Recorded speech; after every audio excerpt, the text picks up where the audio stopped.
Hi, welcome back to One Word a Day. I'm Sophie, your co-pilot into the universe of Chinese. We are going to continue on this journey of learning just a little bit of Chinese every day. And what I'm going to have a change for the new year is to show you a little bit more contemporary Chinese expressions.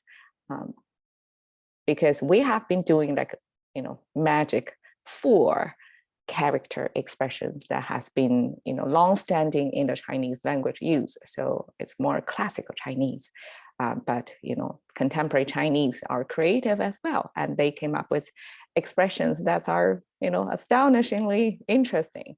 Like last time we talked about 人并卵, so it is a twist of meaning of their storytelling involved. So with all the above happening, there is a pretext to this. However, the conclusion is, and nothing exactly happened as wished, right? And the balls used as the intensifier to give a strong emotional tone to the result. It's very disappointing. So altogether, it means nonetheless, like you didn't get whatever you're aiming for. And this is a contemporary Chinese. So from here on, maybe the next week, we are going to talk about contemporary Chinese. Slang words. Okay, so look at this. U1S1. This is nothing look like Chinese, right? This is English characters, Arabic numbers combined together, but they are projected into the Chinese language to make it Chinese. Next page is the real thing. But this previous page, the previous page here, U1S1, it's almost like a secret code. It kind of challenges your imagination or curiosity of what exactly it means, because it's used by Chinese users. And then, okay, U1S1, what does that mean? Even if you're educated, you know English, but still the combination, you have to, somehow you can guess it in the context, because this expression is typically used in a certain way, or you have to look it up to be sure what people means here.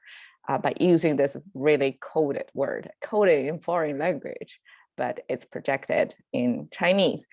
The way it goes is 有一说一, that's the Chinese way, but written as U1S1, because 有 versus you, similar pronunciation. In English speakers often use the letter U to mean the whole thing as 有.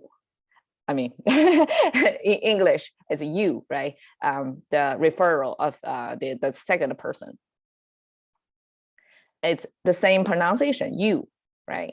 So it's logical to simplify it to just one letter, you. But in Chinese, we have the same pronunciation, you, but it's a third tone, 有, pronounced a little bit different too. So 有 means half, and spell like this, 有, and 一 just our number 1. We know, right? Number 1 in Chinese, we have 1, and if 2, we have 2 lines, and if 3, we have 3 lines. That's how it goes in the first 3 letters. So 一 is the Chinese pronunciation. And it's flat tone. So, okay, so wait, 有一说一, so 说 is say, or say it out, right? So we will talk about these 2 Chinese characters. The first one, 有, original form look like this.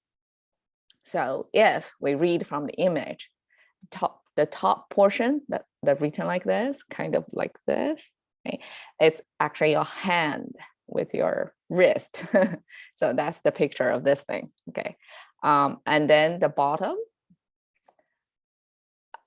it looks like It's not exactly the moon, right? But the moon written as like a crescent form with two, like a cloud cover, the top border and bottom border of the cloud thing. That's the moon.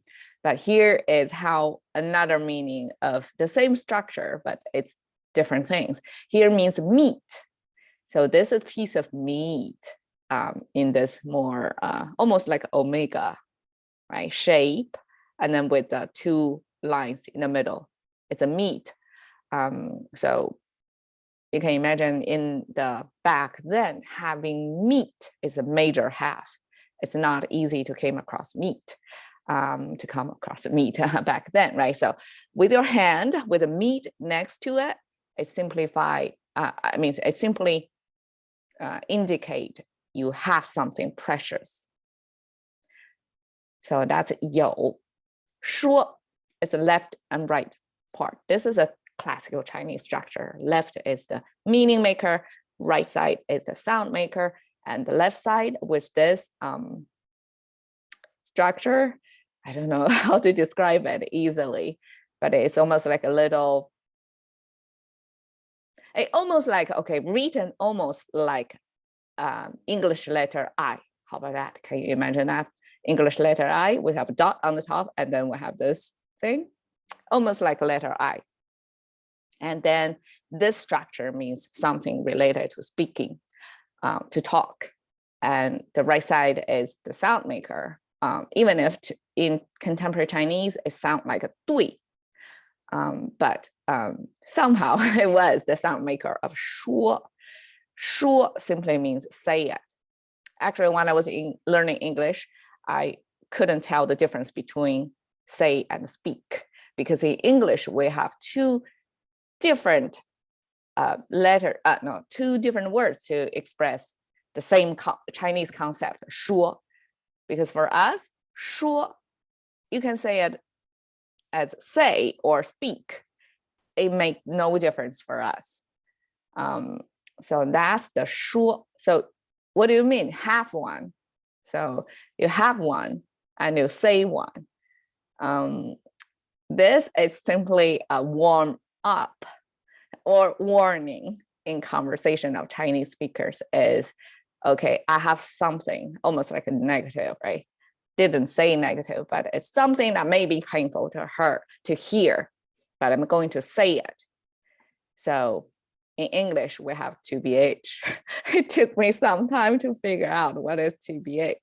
To be honest, so English also have this kind of warning or warm up for what's going to be the next.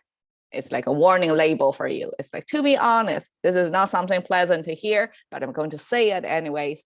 That's to be honest function in the context, right? So same thing in U1S1, 有一说一. For Chinese, that also means here I'm going to be honest with you. That's my real piece of salt. Because Chinese normally they are not so direct, but I mean, it's complicated.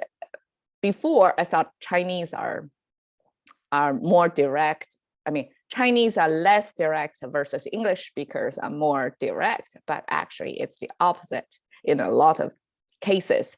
Like Chinese are even more just say their thoughts. Sometimes lost in translation probably, and was not taken, probably people already gave us some extra credit on, okay, you're not native speaker and you probably didn't mean what you say. So sometimes Chinese give their direct thoughts without the warning of, to be honest, right? But in English, a lot of times kind of a criticism is really sugar-coated by a lot of praise, prep up, warm up, right? Give you the temperature elevated to a certain level. And then, to be honest, a little bit down, right? And then lift you up again, right? So this, to be honest, bubble of little bit real thought are sugar-coated among like positive, a lot of positivity. So that's what I noticed here. Maybe it's not true, but in efficient communication is still about being honest. Thank you very much, and hope to see you another day.